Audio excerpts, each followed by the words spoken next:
All right, so thanks guys for showing up. Tomorrow, just real quick, tomorrow in class we're going to talk about bivariate data, and there is a homework assignment for Friday. Okay. But this is I think a good thing for you guys to see. You got when's career day? Is that next week? No, that's the week before spring break. But your career day is coming up. This is a little career day right here. This is Mr. Stephen Fraser. He is from Atlanta, went to Marist, which is like NBA, but it's co-ed. And then he played baseball at Denver like co-ed. So I don't want to steal your thunder. No, you're good. Yeah, you're good. Yeah, so from man, went to Vandy undergrad, played baseball. Went and worked in Washington, D.C. for about 4 years. Did a political thing up there. September 11th was my second day of work, so it was kind of an interesting period to be in D.C. Came back to Vandy in 2005 and get my MBA. And this business was a fake business plan that I did in business school. I had no intention of this ever being a real. We had a communications course. We had to put together a business plan and present it. Not that the whole point was just to learn how to present a business plan. So I kind of put together this. I always loved sports and loved information. And that was about the time, like Moneyball was a real popular book back then, kind of a baseball background. So I literally did it, didn't even think about it again. Did it for the class.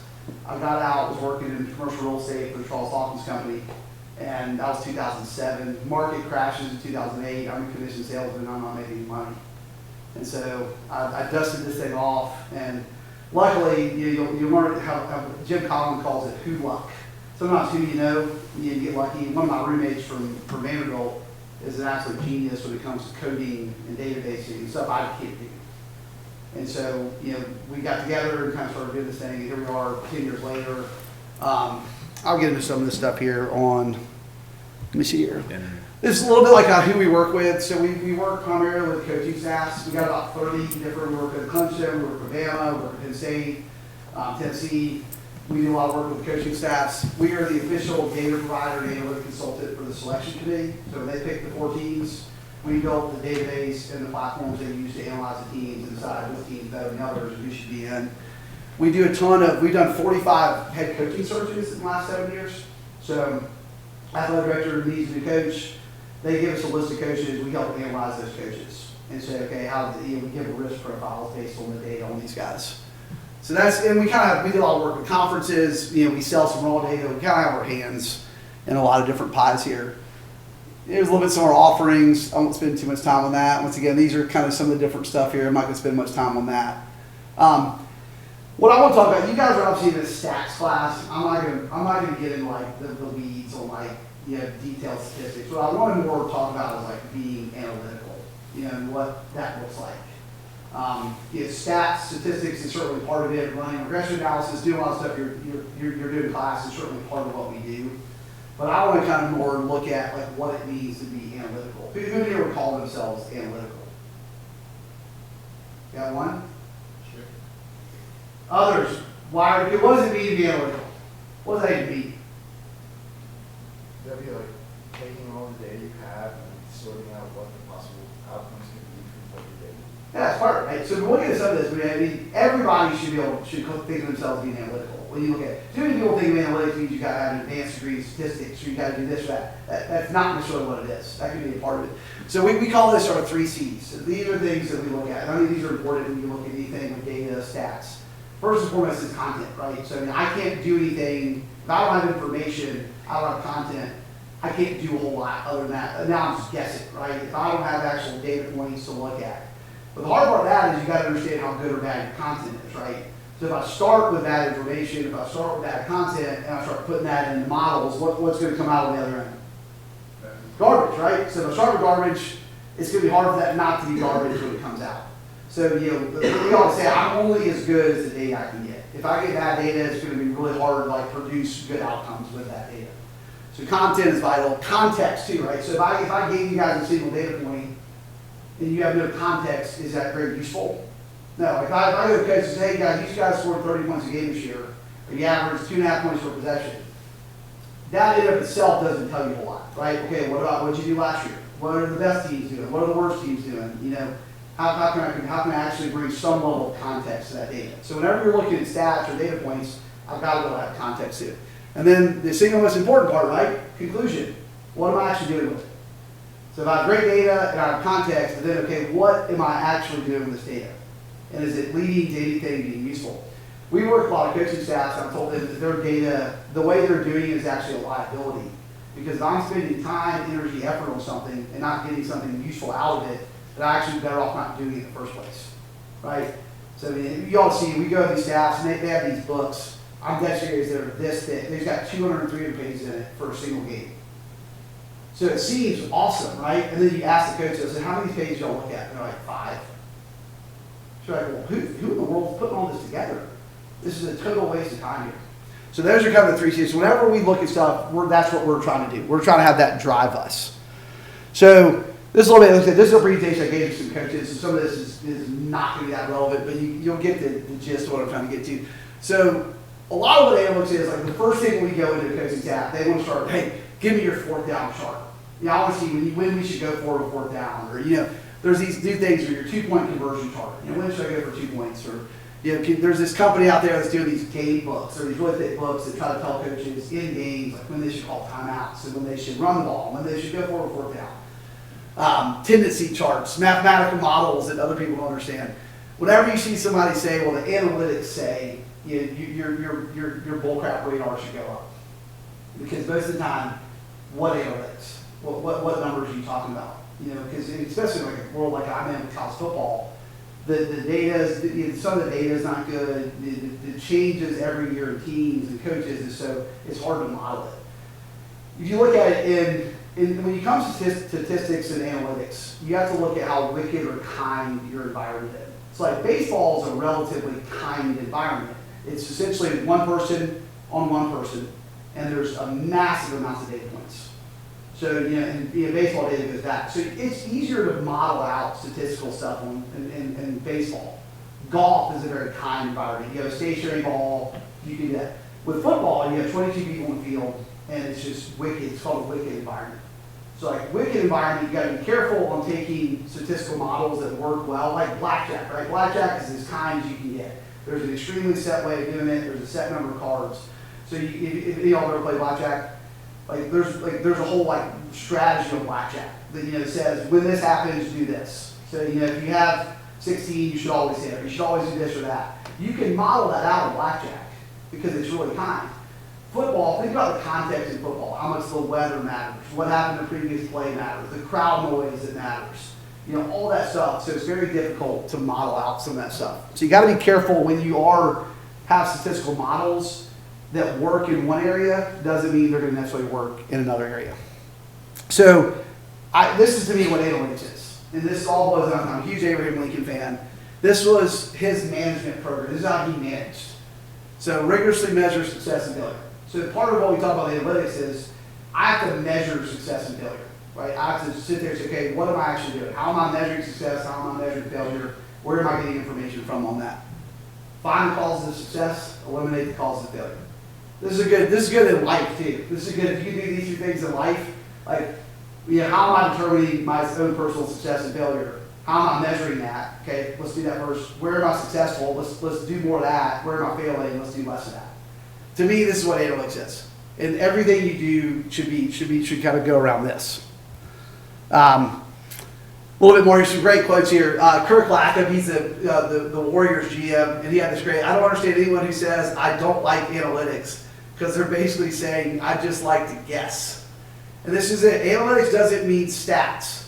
It means using information or data to make informed decisions. That's what it is, right? It's not just like, hey, I've got a bunch of stats at hand. It's just information. Michael Lombardi, fascinating guy, I've gotten to know really well, spent years with. He's one of the only guys in football that worked for Bill Walsh, Al Davis, and Bill Belichick. And he said when it comes to football, analytics is a synonym for information. Whichever staff gains the most reliable information, sorts that information correctly, and makes the best decision for their team wins. It's as simple as that. It's actually not that simple, so it's hard to do that in the first place. But if you look there, once again, kind of going back to our three C's, right?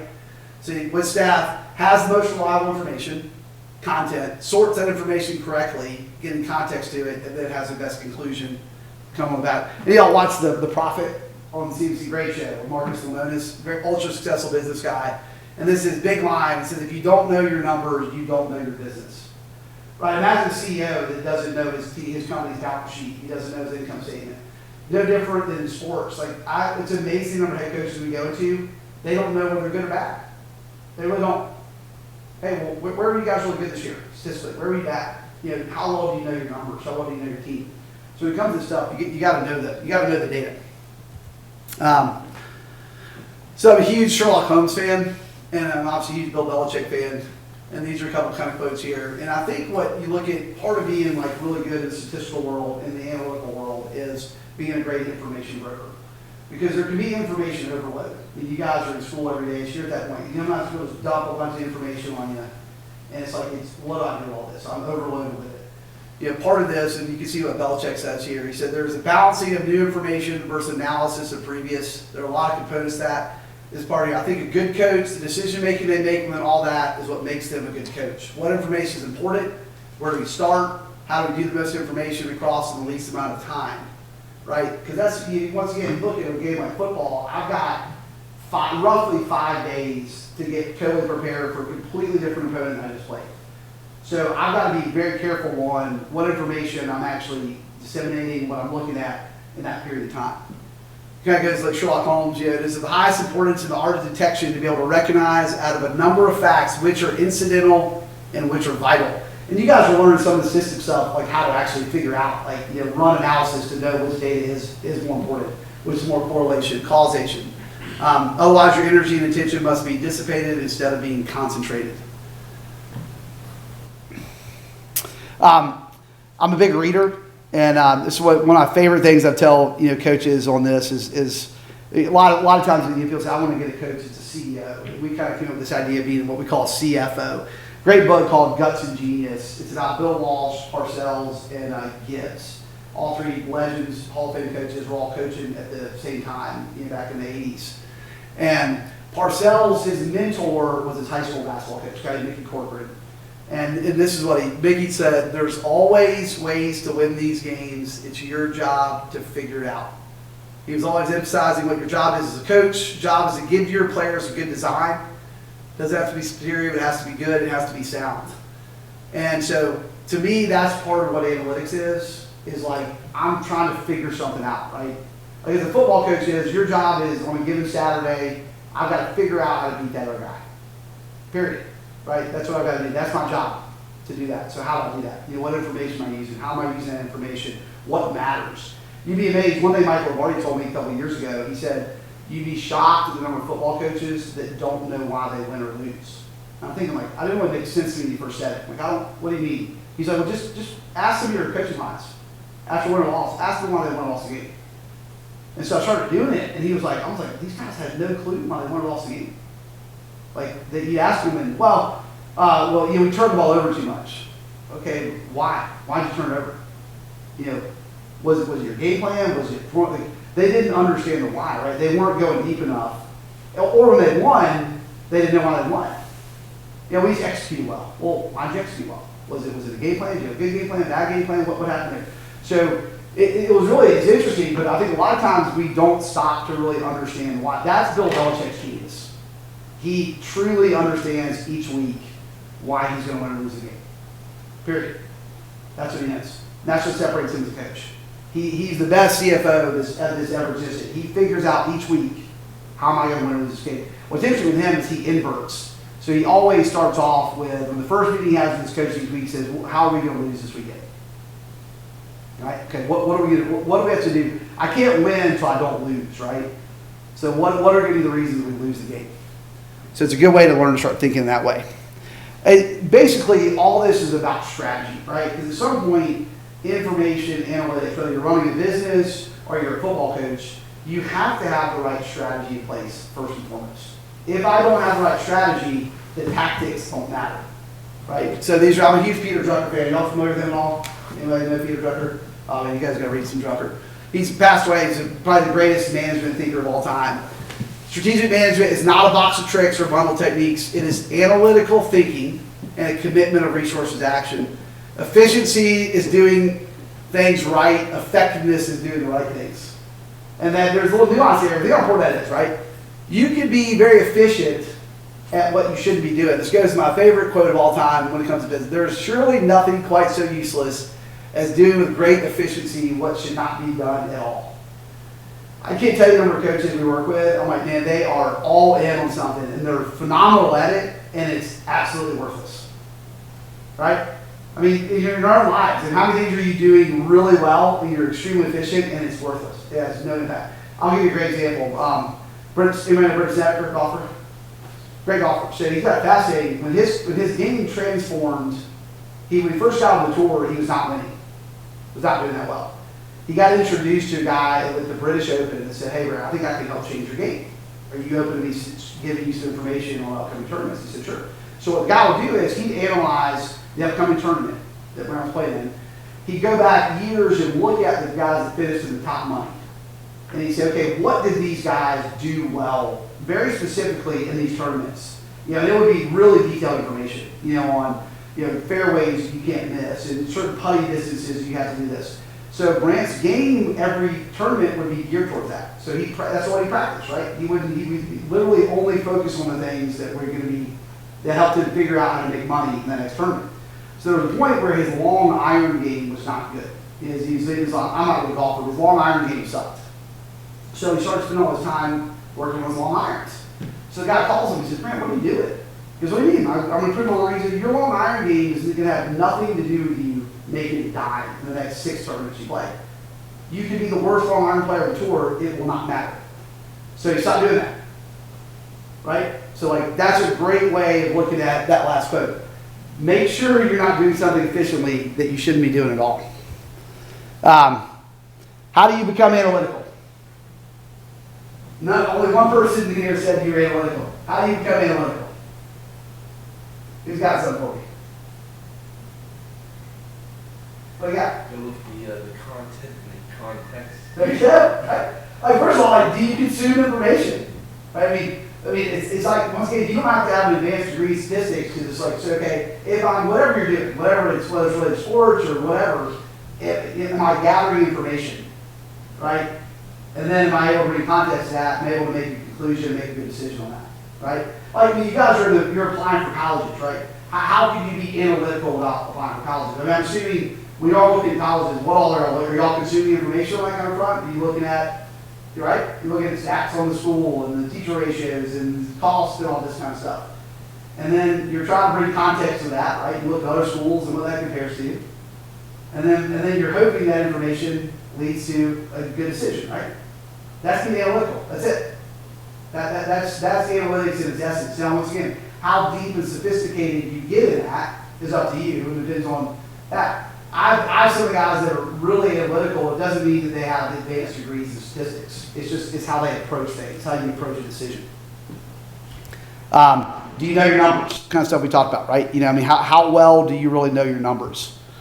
Do you know your why? It's a little bit cliche. It's going to the business world, but understanding why. It's amazing. I'll go into a football coach's office and we'll sit down with the office coordinator. I'll say, why don't you run the offense you run? And they'll kind of look at you, and you can tell they haven't really thought about it. Probably something they run before, something the previous staff ran, or the guy that they were under, that's what they played in college. Why are you doing what you're doing? We don't think much. We don't like to think. And I don't really understand that really, and I'm as guilty as anybody. We don't love to honestly think about. You look at your own self and you really look at why do you do what you do, or why do you do what you don't do, right? And it's tougher when you're younger because so much is kind of generated from your parents and people and your peers kind of telling you stuff. And I think the greatest thing kids can do is ask why. I love when I'm doing stuff, they say why. I love I have 4 daughters at home. I love when they ask me why. Because twofold. One, it makes me accountable for why am I doing this, right? Because often what I don't even realize as a parent is I'm sometimes doing things efficiently with my kids I shouldn't be doing at all. Like, why are we doing this? Why do I have them do this? This is worthless. So your why is vital. And understand that. Very, very important to know that. This is, like I said, once again, this is a very specific presentation to football coaches, but how is your team designed to compete, right? That's ultimately you have to ask, how do you design your team? Are you going to be an offensive team, defensive team? How important special teams going to be? How does they interact with each other? I'm amazed with a lot of these stats on how siloed they get. It's like the offensive coordinator, defensive coordinator won't even speak during the week about anything. So it's like having a right hand and left hand that kind of don't know what they're doing. And they do that. A lot of staff do that. I've never understood why they don't get together and say, hey man, I really think we're going to struggle moving the ball this week. If I'm a defense coordinator, I want to know that, right? If I'm an offense coordinator, I might say, hey, when the defense coordinator comes to me and says, hey, I think we're going to give up. This is going to be a tough matchup this weekend. You know, we could really struggle here. That all matters. So you have to look at how are you designing your team to win. When we do head coaching searches, we kind of analyze coaches through what we call kind of 4 dimensions. We look at players, which is talent, player development, we look at scheme, and then culture. And those are kind of 4 different areas. You look at those are kind of 4 ways you can gain competitive advantages. So I don't have to be as good a coach as you if I'm better. If I can just say my players are bigger, stronger, faster. Okay, that's the way to compete. But what if I can't get bigger, stronger, faster players, right? If I'm Kansas State, one of my heroes is Bill Snyder, longtime coach, took over the worst program in the history of college football back in the 80s. Kansas State there was an article in Sports Illustrated called Futility U about Kansas State. Worst program in the history of college football. They were 1 year away from being dropped as a football program. And Snyder takes over within year 3, he won 6 games, year 4 he won 11, and then he went through a stream where they won 10 more games. And he did it. I went to spend 2 hours with him. He was retired last off season. Was fascinating. But once again, he was all about team design. He was all about how can I'm not going to get better players, but that's not an excuse not to be able to figure out how to win. One of those analytical guys I've ever seen when it comes to that. What information can I get on players? What information can I get on player development? What kind of culture am I going to have? What schemes are we going to run? He was so interested, okay, how can we still compete with Texas, Oklahoma, when we have worse players? And that's a fascinating way to look at how some of these guys do this. This is, once again, like I said, a little bit coaching, but this is a great quote. Anson Dorrance, he's a longtime women's soccer coach at UNC. He's won 21 national championships. The coach with the next most has 3. So he has this great quote here about coaching isn't knowing the game, it's figuring out a way to have the players do what we want. Coaching is about having an effect. And which is actually interesting. Now, I've coached my life, and I've been a player and all that, and it's really interesting with coaches. I know a lot of coaches that really know the game. Like, they know it. And you sit down, they can talk the talk, but they don't have much of an effect. They don't win that many games. So, like, coaching is about having an effect. That's what and so being analytical helps these guys do that, right? Because I can then go back to the Lincoln stuff, right? I got to be able to measure success and failure and then understand all that. So that's mostly, I know, like I said, a little bit geared towards, like I said, some of the stuff is a little bit more geared towards. Now, last question is interesting too, kind of on being what's the difference between strategy and tactics?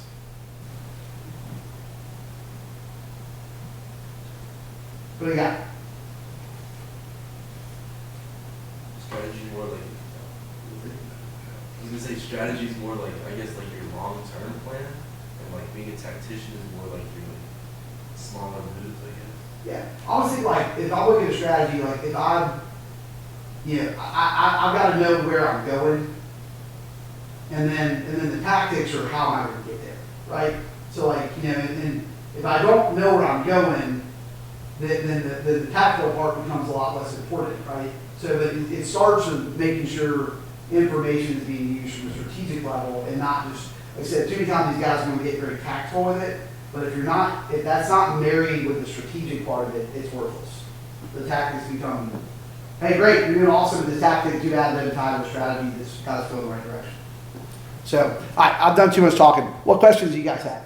I mean, I don't know why I won't learn any class in this, but people always ask, like, it's kind of the cliche, like high school kid is like, what am I ever going to do with math or stats for this? So, well, you can run a sports business with it. So, what do you got? Question. So you said you provided the analytics for the 4 teams to choose for the national. Yeah, we said the college football selection committee, we've been with them from the get-go. We built a platform that allows those that are committed first to go and analyze teams in pretty cool number of ways. So I was always wondering, what put that year that UCF was undefeated? Yeah. What took them out of the conversation? Schedule.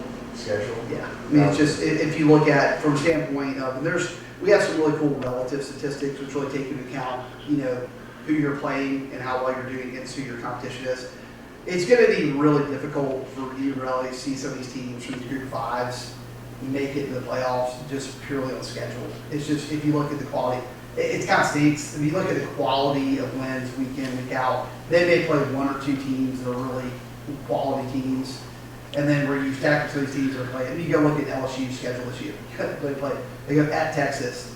They play Bama, Auburn, Florida, Georgia. You start looking at that's usually where I'm at. I mean, those teams are great teams, but it's usually going to be scheduled that comes in. Well, yeah. So do you, or does your company do a lot of stuff with coaches on in-game decisions? No. So we were talking before. I am going to the wicked and kind stuff. I'm not a huge fan of in-game analytics because there's too much context. The noise is too loud, and it's hard to get a true signal because the context is almost impossible. In real life, it's almost impossible to get enough information in. So I am a believer at some point in, I think it's good to have information that's available to you during the game, but I think you got to be real careful about, analytics say this. Because there's not enough, the sample size is extremely small. But even one thing we've been amazed at when we started trying to model out some in-game stuff is actually how rarely certain things that you think happen more than they don't.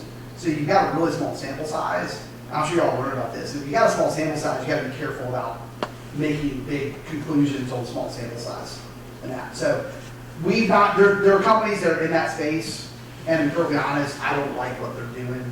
They're taking statistical models that work in insurance worlds and these other worlds, and they're bringing those to football. And it's like sort of useful, maybe. But maybe not. So I'm not a big fan of the in-game stuff. I think there could be, once again, analytics is at a really young level, and especially in football. As it grows, there may be opportunities for that to get better. But right now, I don't love that. Don't love that stuff. What other questions do you guys have?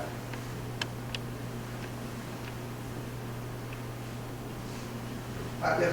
When you work with a school that's trying to hire a coach, what kind of data comes into play in that hiring? Like on the coach search side? Yeah. Yeah, so we kind of use that four-dimensional analysis, and each of those little areas we have ways. One of the things, once again, I love the idea of having an effect. So one thing we have this really cool comparative analysis tool, which allows us to, I can pull up a head coach and I can look at the team, and I like to look at the before and after, basically. So if I look at a coach's tenure, I want to go look at the several years before, and I want to see how much of an effect are they really having. Where did they see? And obviously, we do run a lot of correlation data, so we can really understand the statistics that matter more than others. And so then we do a lot of comparative analysis data on that, and do that. We do a lot when we look at what we call talent wins and losses too. So we also look at, and it starts with understanding the job on the front end. Like, okay, what is the job? Like, your LSU can hire a very different coach than Kansas State can. So like Ed Orgeron can win a national title at LSU.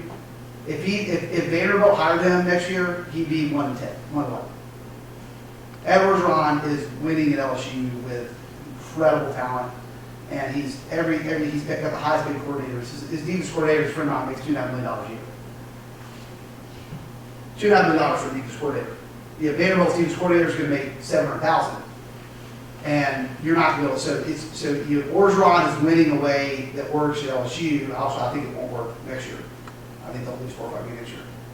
And I think you're going to look at, at Vanderbilt, you got to hire a different guy. So then with that, I want to look at guys and who's doing more with less. So we have cool ways of looking at guys that we take the talent recruiting data, and then we'll kind of look at, okay, how many games are you going in with equivalent talents, inferior, superior talent, and we look at data points within that set and try to analyze that.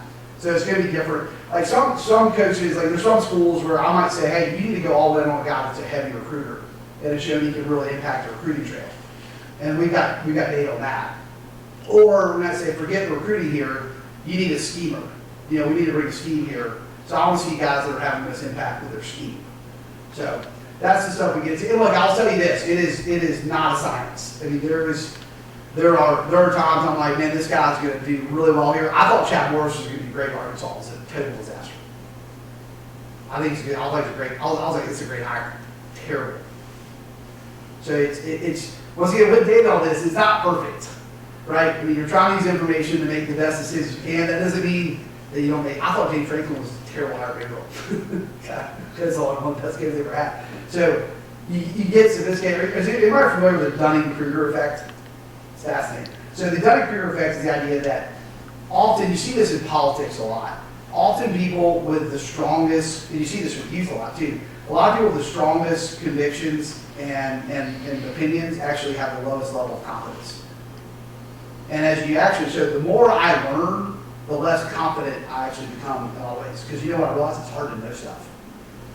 It's really difficult. When you're young, or when you're talking to people that are so strong with convictions, they're idiots. They don't know. They don't shit. Yeah, question? So, like, how difficult was it for your business to sort of, like, make a name for itself and become, like... Really, really hard. Really hard. I mean, we started in a lot of luck. So the big break was when we got the playoff business, and that came through Twitter. Literally. That came from, it was before the playoffs started, we knew there was going to need to be a data element. We're a brand new company. We knew we were a kind of unique space because we were like, you can't hire ESPN to bring the analytics for that. Like, there's too much bias. You can't have that.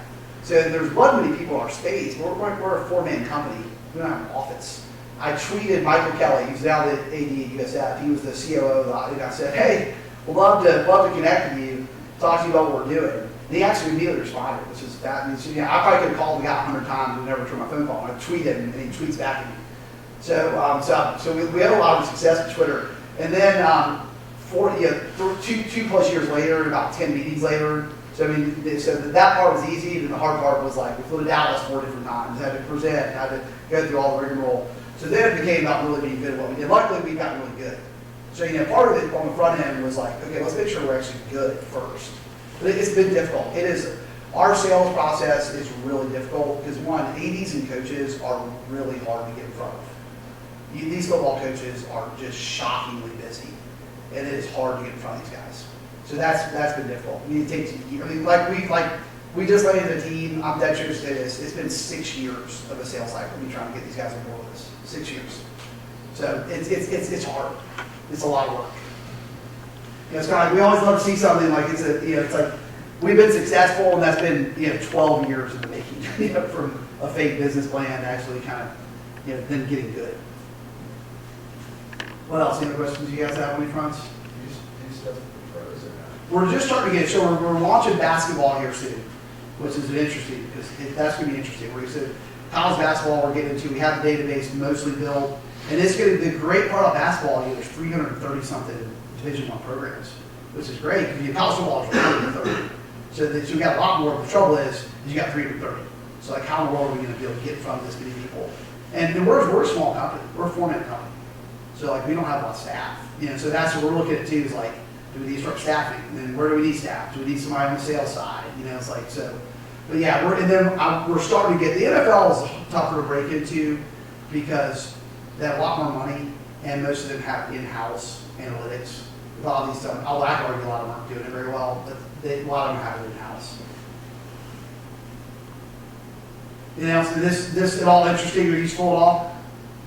I'm not going to get deep into stats here. I figured y'all got enough of that class. I want to kind of more give a bigger picture of kind of some of this stuff. What about the college football side, the growth of offensive and defensive analysts? Is that more? Oh gosh, it's actually, I actually think it's a big problem.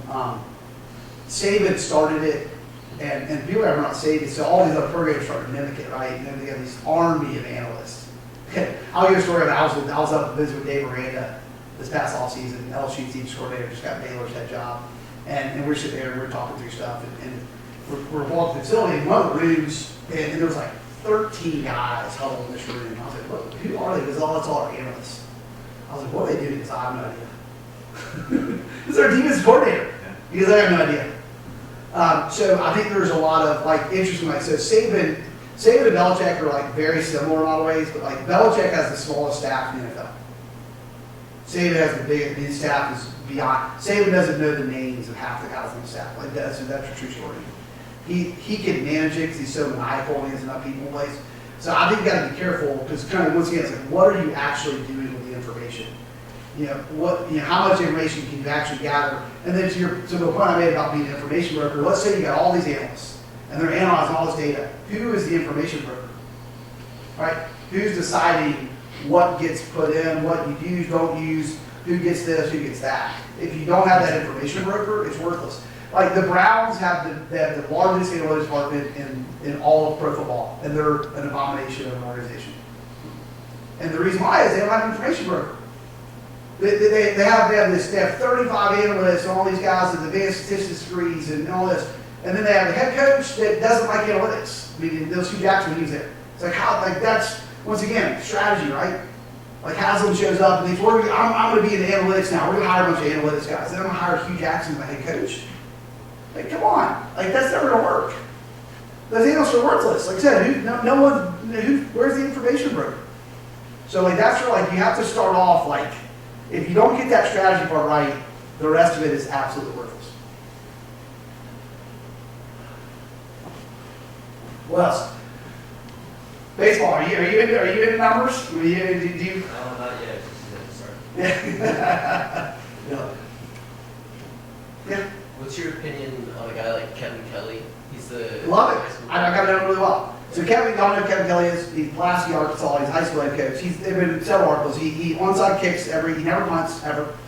He onside kicks every single time, and he does it. So the part with Kevin Kelly is interesting. People say, well, that's what. Well, yeah, if he got a college job, that works because it works where he is. He's relatively small in Arkansas. But what's good is the data has driven him to do that. And he's got an identity with it, and his team buys in, and they go all in. Now, does that mean that NBA should be playing that way? Not necessarily. I'm not seeing the data. But what I love about him is he reviews the data, he reviews it constantly, and then he commits to it. And then he makes it a part of his strategy, too, for his team buys in.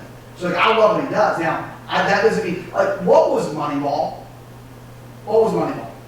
Oh, so he found people that could complete the job that he didn't do to win games at the cheapest cost. So that's like probably the best answer I've really ever heard. I've asked this in front of a lot, but most people are like, oh, it means you don't bun, or it was just value, right? It was finding value. So how can we find that? We're the A's, we don't have a big budget. But once again, I still got to figure out how to win games. It drives me crazy. It was like, if you're only good when you have loads of money and all the best players, then you aren't that good. So like that's the genius of Moneyball. It wasn't, he basically said, what is valuable?